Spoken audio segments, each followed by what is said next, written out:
The Chronicles of Prydain by Lloyd Alexander. Book 2, The Black Cauldron. Chapter 11, The Cottage. Taran spun around and raised his sword.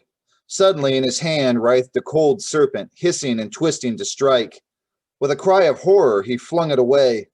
The serpent fell to the ground, and there in its place lay Taran's blade. Eilonwy stifled a scream. Taran drew back fearfully.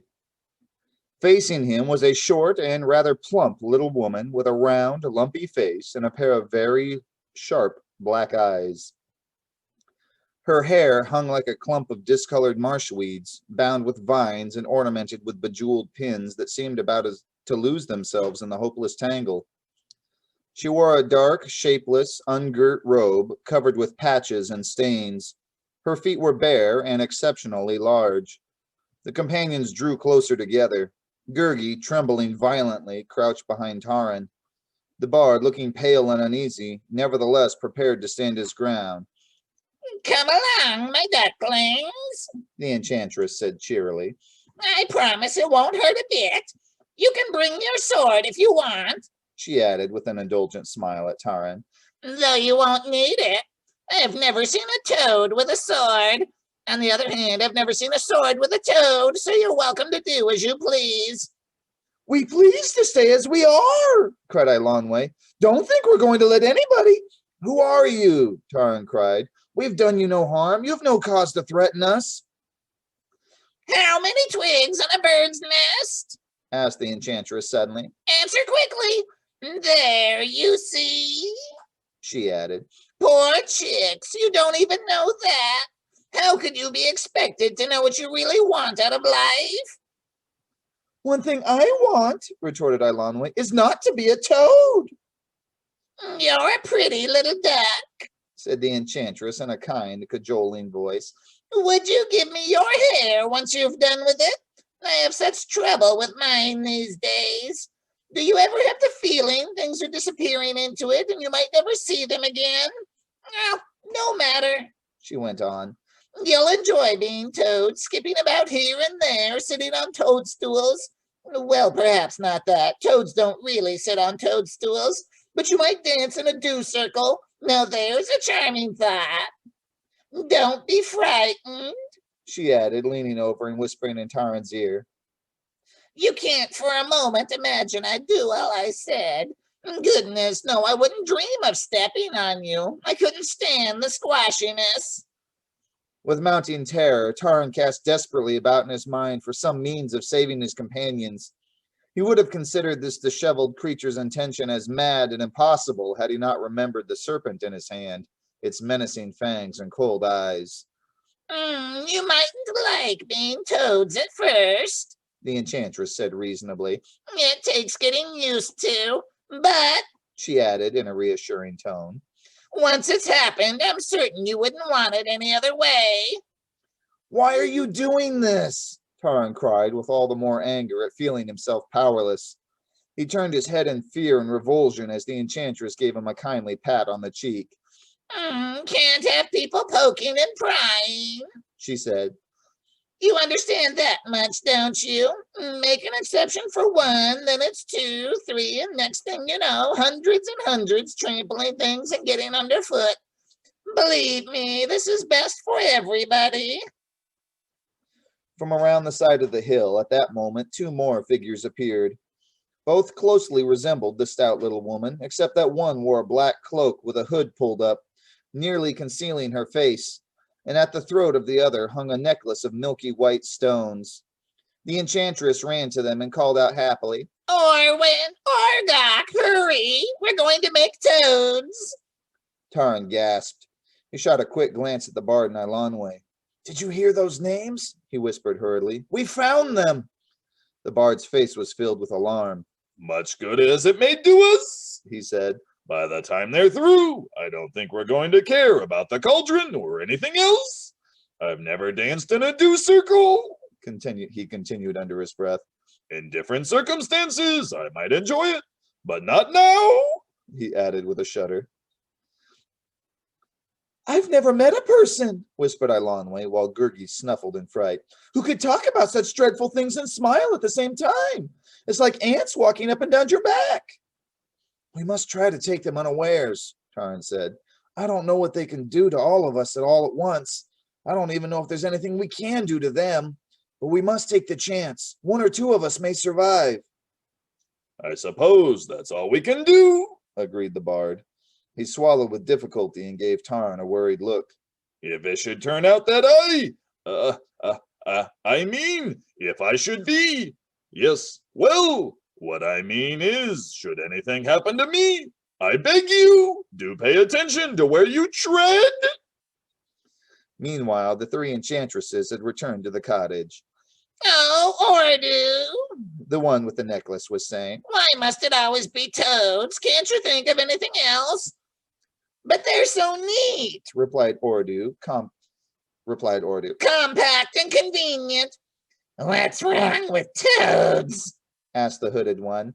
That's the trouble with you, Orwin. Always trying to make things complicated. I only suggested something else, Orgok, answered the enchantress called Orwin. for the sake of variety. I love toads. Murmured Orgok, smacking her lips. Even in the shadow of the hood, Taran could see the features of the enchantress moving and twitching in what he feared was impatience. Look at them standing there. Ordu said. Poor little goslings, all wet and muddy. I've been talking to them, and I think they finally realize what's best for them. Why, those are the ones we saw galloping across the marsh, said Orwin, toying with her beads. It was so clever of you, she added, smiling at Taran. To have the huntsman swallowed up in the bog. Really quite well done. Disgusting creatures, huntsman, muttered Orgok. Nasty, hairy, vicious things. They turn my stomach. They stick to their work, ventured the bard. I'll say that much for them. We had a whole flock of huntsmen here the other day, said Ordu. They were poking and prying around just as you were. Now you understand why I said we couldn't make exceptions. We didn't make exceptions for them, did we, Ordu? said Orwin. No, it wasn't toads, if you remember. I remember very distinctly, my dear, replied the first enchantress. But you were Ordu then. And when you're being Ordu, you can do as you please. But I'm Ordu today, and what I say is, that's not fair, interrupted Orgok. You always want to be Ordu. I've had to be Orgok 3 times in a row, while you've only been Orgok once. It's not our fault, my sweet, said Ordu. If we don't like being Orgok, it isn't comfortable, you know. You have such horrid indigestion. If you'd only pay more attention to what you take for your meals. Taran had been trying to follow this conversation of the enchantresses, but found himself more confused than ever. Now he had no clear idea which was really Ordu, Orwin, and Orgok, or whether all three were the same. However, the remarks about the huntsman gave him hope for the first time. If the huntsmen of Anuvan are your enemies, Taran said, then we have common cause. We too have fought against them. Enemies, friends, it all comes to the same thing in the end. Muttered Orgok. Do make haste, Ordu, and take them off to the shed. It's been a terribly long morning. You're a greedy creature, said Ordu with a tolerant smile at the hooded crone. There's another reason why neither of us wants to be Orgok if we can possibly help it. Perhaps if you learn to control yourself better. Now listen to what these dear mice have to tell us. It should be interesting. They say such charming things. Ordu turned to Taran. Now, my duckling, she said pleasantly. How did it come about that you're on such bad terms with the huntsmen? Taran hesitated, fearful of revealing Gwydian's plan. They attacked us, he began. Of course they did, my poor goslings, said Ordu with sympathy. They're always attacking everybody. And that's one of the advantages of being toads. You needn't worry about such things anymore. It will be all romps in the forest and lovely wet mornings. The huntsman won't vex you anymore.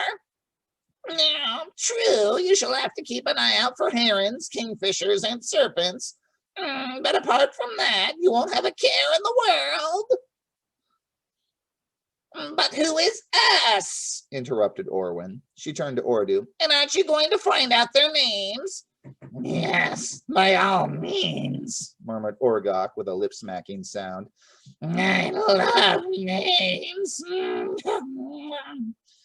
Once again, Taran hesitated. This, he said, gesturing toward Ilanwe, is Indig. And Prince Glysic? Orwin giggled and gave Ordu an affectionate nudge. Listen to them, She said, they're delightful when they lie. If they won't give the right names, said Orgok. then simply take them. Taran stopped short. Ordu was studying him closely. With sudden discouragement, he realized his efforts were useless. This is Ilanwe, daughter of Angrad, he said, and Fluider Flam. A bard of the harp, Fluider answered. And this is Gurgi, Taran continued, So that's a Gurgi. said Orwin with great interest. It seems to me I've heard of them, but I never knew what they were. It's not a Gurgi, retorted Ilanwe. It's Gurgi, and there's only one. Yes, yes! Gurgi put in, venturing to step from behind Taran. And he is bold and clever. He will not let brave companions become toads with hoppings and jumpings. Orgok looked curiously at him. What do you do with a Gurgi? She asked. Do you eat it or sit on it? I should think. Ordu suggested. Whatever you did, you would have to clean it first. And you, my duck? She said to Taran. Who are you? Taran straightened and threw back his head. I am Taran, he said, assistant pigkeeper of Caer Dalbin. Dalbin? Cried Ordu. You poor lost chicken. Why didn't you say so in the first place? Tell me, how is dear little Dalbin?